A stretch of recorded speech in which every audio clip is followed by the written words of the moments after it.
নাকি এই সতর্কতা মূলত আমাদের জন্য ভালো। মনে করেন যে সতর্কতা করতেছে আমাদের জন্য এটা উত্তম। ঠিক আছে, আমরা ওরা সদস্যতা করতেছে, আমরা মনে করি দেখে শুনে গাড়ি চালাবো, এই জন্যই তো উদ্যোগ নিছে। আলহামদুলিল্লাহ ভালো।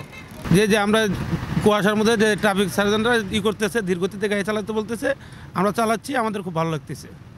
এই পুলিশের সহযোগিতা করতেছে, হেডলাইট দিয়ে যেন আমরা গাড়ি চালাই, এটার জন্য এইভাবে জন্য আমরা গাড়িগুলো চালাই, আর কোনো সবাই জন্য এই ইয়েটা করি, আমরা ভালোভাবে চলতে চাই। আমরা হেডলাইট চালিয়ে গাড়ি চালাবো এবং ফগলাইট চালিয়ে গাড়ি চালাবো যে ঘন কুয়াশার জন্য, এবং আর আপনার এই দূরত্ব বজায় রেখে গাড়ি চালাবো, দুর্ঘটনার থেকে যেন সেফ থাকতে পারি। আমাদের তো রংপুর জেলা বিভাগ থেকে, জেলা রেঞ্জ পুলিশ থেকে বলছে সতর্কতামূলকভাবে প্রত্যেক দিন কম বেশি আমাদেরকে বলে যে গাড়ি কিভাবে চালাইতে হয়, কিভাবে সিগন্যাল, তারা আমাদেরকে বলে কন্টিনিউ। আমরা সেভাবে মানার চেষ্টা করি। অবশ্যই সড়ক দুর্ঘটনায় প্রতিরোধ করার জন্য যানবাহন চালক হেল্পার করণীয় ঘন কুয়াশা সড়কে দুর্ঘটনার রোধে যানবাহন গতি কমিয়ে গাড়ি চালানো, তারপর ফগ লাইট জ্বালিয়ে গাড়ি চালানো এবং লো বিম জ্বালিয়ে গাড়ি চালানো।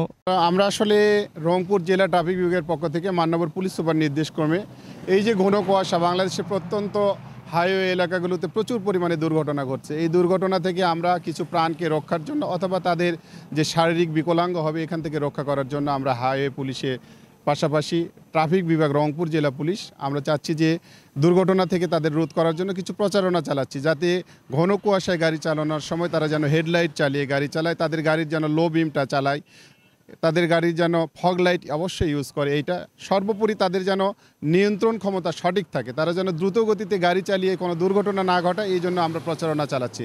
আমরা চাচ্ছি আমাদের পীরগঞ্জ থেকে শুরু করে তারাগঞ্জ পর্যন্ত যে মহাসড়ক আছে এই মহাসড়কটাকে যেন আমরা দুর্ঘটনা থেকে রোধ করতে পারি। প্রচণ্ড ঘন কুয়াশায় দেখা যাচ্ছে যে একটা অটোরিকশা অথবা কোনো দ্রুতগতির যানবাহনকে পাশ দিতে গিয়ে দুর্ঘটনা ঘটে যাচ্ছে। এই দুর্ঘটনাগুলো রোধ করার জন্য আমরা রংপুর জেলা ট্রাফিকের পক্ষ থেকে পুলিশ সুপারের নির্দেশক্রমে আজকে 23 তারিখ রংপুর বিভাগের এই রংপুর জেলার মোটামুটি 8টা পয়েন্টে আমরা এই প্রচারণা চালাবো। প্রত্যেকটা পয়েন্টে আমরা প্রত্যেকটা সেক্টরের সাথে কথা বলবো। এখানে আমাদের চালক ভাইরা থাকবে, শ্রমিক ভাইরা থাকবে, বিভিন্ন স্টেক হোল্ডার আছে, তাদের সাথে আমরা কথা বলবো যাতে তারা সচেতন হয়, দুর্ঘটনা মুক্তভাবে গাড়ি চালাতে পারে। এটা আমরা রংপুর জেলা ট্রাফিকের পক্ষ থেকে করব। মূলত আমরা ট্রাফিক ডিভিশন যারা কাজ করি, মূলত রাস্তায় কাজ করতে গেলে আমাদের কনসেপ্টটা, আমাদের দৃষ্টিশক্তিটা সবসময় সব জিনিসের উপর পড়ে না। আমরা মূলত ট্রাফিকটাকে নির্বিঘ্ন করতে গেলে দেখা যায় যে একটা দুর্ঘটনা ঘটে গেছে, সেখানে আমাদের যেতে হয়, এক্ষেত্রে আবার মামলার একটা চাপ থাকে, সেখানে মামলা করতে হয়। এরপরে আমাদের দেখা যাচ্ছে বিভিন্ন জায়গায় ভিআইপি পাসের বিষয়টা থাকে, এই পাসিংগুলো করতে গিয়ে আমাদের সময়গুলো যায়। মূলত ওভারলোক কোনোভাবে কোনো সার্জেন্ট দায়িত্বরত অবস্থায় করার কথা নয়।